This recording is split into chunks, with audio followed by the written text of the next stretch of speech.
In our world, you aren't born a person. You're born an asset. For 3 generations, the Vance family and the Sterling Syndicate have bled each other dry. Tariffs, territory, blood, we fought for all of it. But when my family's empire began to crumble under the weight of debt, they didn't look for a loan. They looked at me. Father's voice, stern, echoing, "Sign it, Kalen. It is the only way the Vance name survives the winter. You will marry Gideon Sterling, and the war ends." I looked across that long, cold mahogany table and met his eyes. Gideon, the youngest billionaire patriarch in the city. A man rumored to have ice in his veins. He didn't even look at me like a human being. He looked at me like a document he was clearing off his desk. He signed his name without a single second of hesitation. "Gideon," cold, calm voice, "the funds have been transferred to your father's account. See to it that your son arrives at the chapel on time. I don't like to be kept waiting." There were no flowers, no guests, no celebratory music, just a hollow glass chapel, a relentless downpour of rain outside, and the two of us. I stood there in a white suit that felt like a straitjacket, my chest burning with pure humiliation. I wanted to turn around and walk out. I wanted to tear this whole place apart. But every time I thought about running, I remembered the desperation in my father's eyes. "Officiant. Do you, Gideon Sterling, take Kalen Vance to be your lawfully bound husband, to hold from this day forward, in alliance and in peace?" Gideon, deep, steady, unwavering, "I do." His voice was so heavy it made the very air in the room feel thick. When the officiant turned toward me, the words felt like broken glass cutting down my throat. "Officiant. And do you, Kalen Vance, take Gideon?" Kalen, interrupting, sharp and bitter, "I do. Let's just get this over with."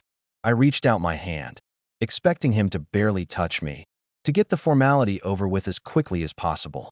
But the moment his fingers wrapped around my wrist, my breath caught. His grip was entirely unyielding.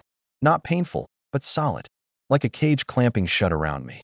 "Kalen," angry whisper, "let go of my wrist, Sterling. Just slide the ring on." Gideon, low, dangerous undertone, completely calm, "You're a Sterling now, Kalen, and you will learn to speak to your husband with a bit more respect." "Kalen." I felt a sudden, terrifying jolt of adrenaline as he slowly slid the heavy platinum band onto my finger. His eyes locked onto mine, dark, bottomless, and completely dominant. For the first time in my life, I felt genuinely small. We walked out into the storm. No one said a word. The rain soaked through my shoulders, blurring the edges of the world. But the chill inside my chest was worse than the storm. I stared down at the cold platinum ring on my finger, a symbol of peace for our families, but a life sentence of quiet, icy despair for me. The interior of his limousine was massive, but with him sitting there, it felt smaller than a coffin. I pressed myself as far against the door as humanly possible, staring out at the neon lights of the city blurring past. My heart was hammering violently against my ribs. I was married. To him. Gideon, amused, low, deep voice, "If you press yourself any harder against that glass, you're going to fall right out of the car, Kalen." Kalen, snapping, turning around furiously, eyes blazing, "Don't speak to me. You got what you wanted. Your syndicate gets our shipping routes, and your family looks like saints for stopping the war. You don't need to play the attentive husband in the back of a car when nobody is watching." Gideon, leaning in slightly closer, shifting his weight toward Kalen's side, "Is that what you think this is? A simple business transaction?" Kalen, defiant, chin up but eyes wide with hidden panic, "Isn't it?" Gideon, a cold, slow smirk appearing on his face, "Your father thought it was a transaction. But me? I've been waiting for a reason to put a leash on you for a very long time. Welcome to your new life, little bird." The cold look in his eyes made my stomach completely drop.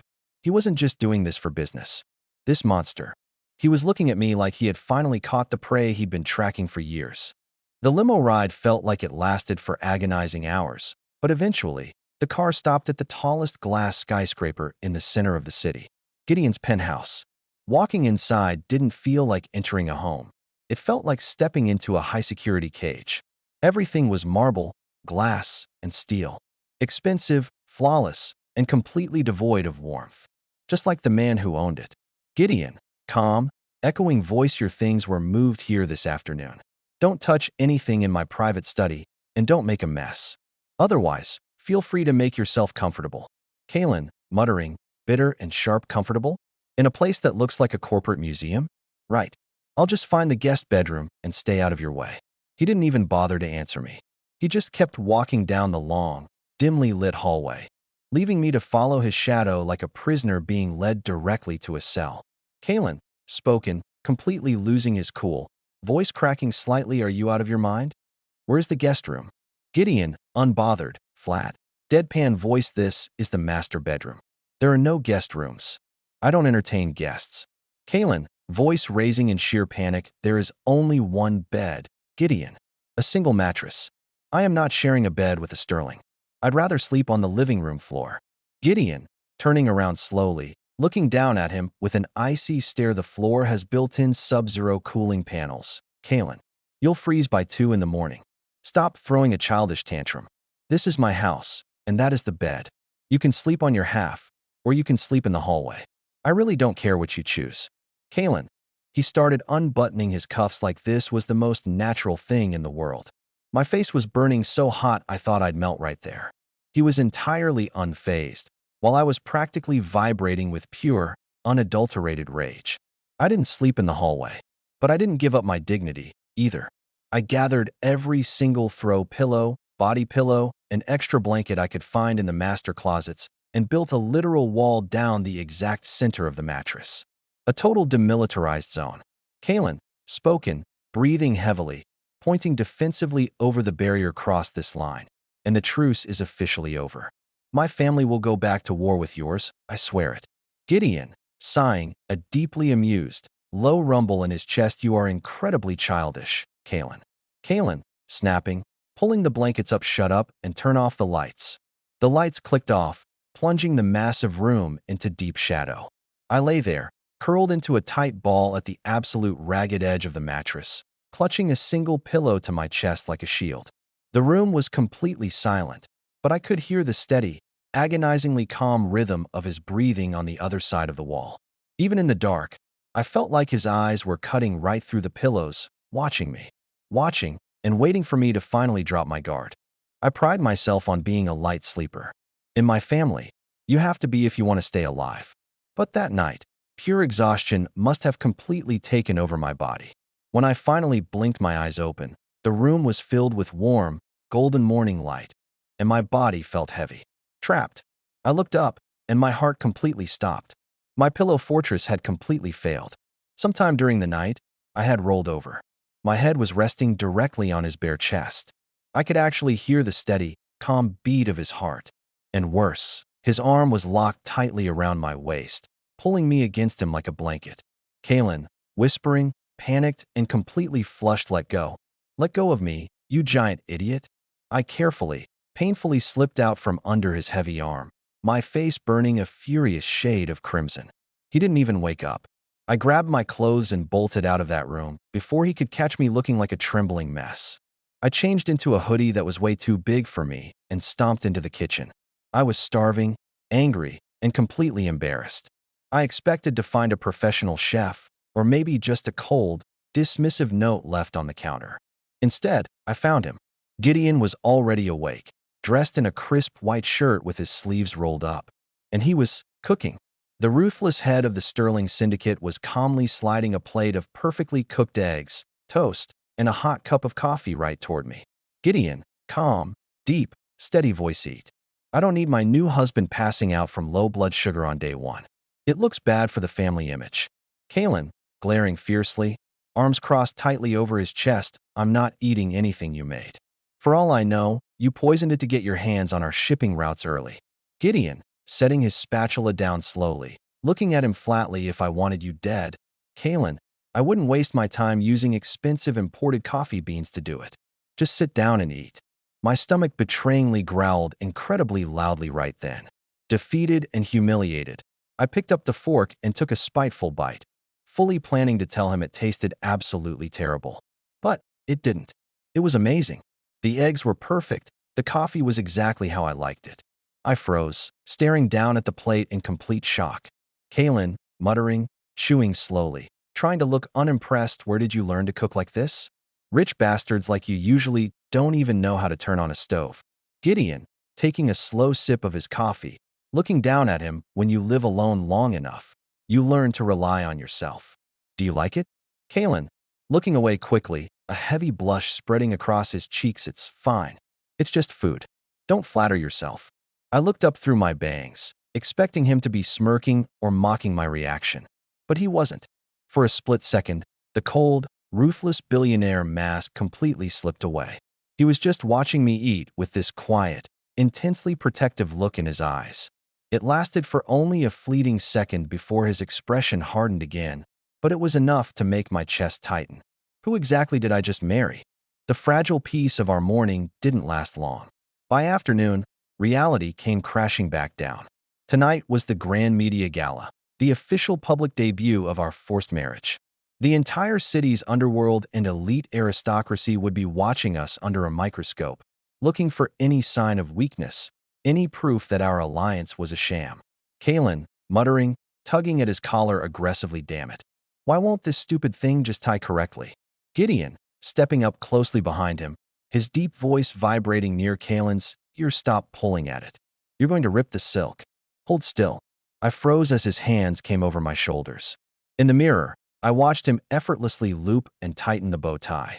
He was so close I could feel the heat radiating off his chest. My throat went completely dry. He adjusted my collar, his thumb brushing lightly against my jawline for a fraction of a second too long. Gideon, looking at Kalen's reflection, dark eyes intense. Out there, we are not enemies. We are a united front. Play your part, Kalen. The moment the limo door opened at the red carpet, a wall of blinding white light hit us. The noise was deafening. Shouted questions, flashing lenses, aggressive reporters pushing past security. It was completely overwhelming. I stumbled, losing my footing for a terrifying split second. But before I could fall, a heavy, solid weight blocked the chaos. Gideon stepped squarely into the path of the cameras, shielding me with his massive frame.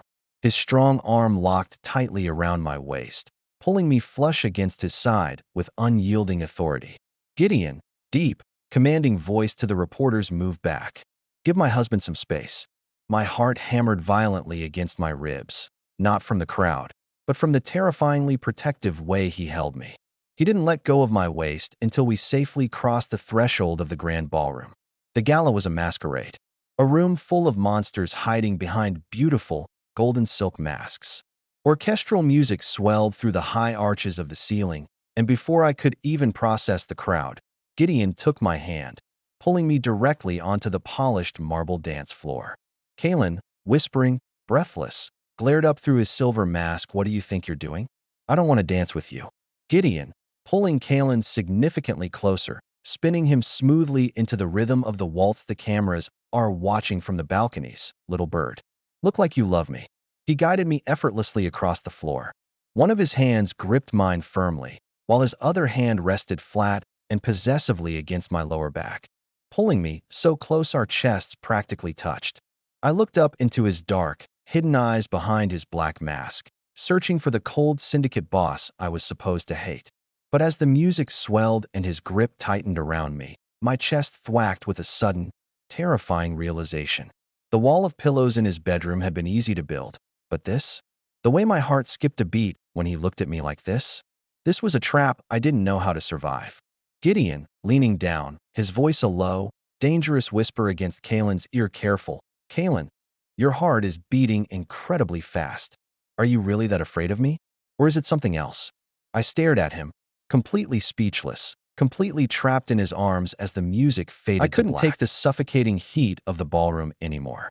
I ripped my mask off and pushed through the heavy glass doors, stepping out onto a deserted, rain-washed balcony. The midnight air was freezing, but it was exactly what I needed to clear my racing thoughts. My heart was still hammering against my ribs.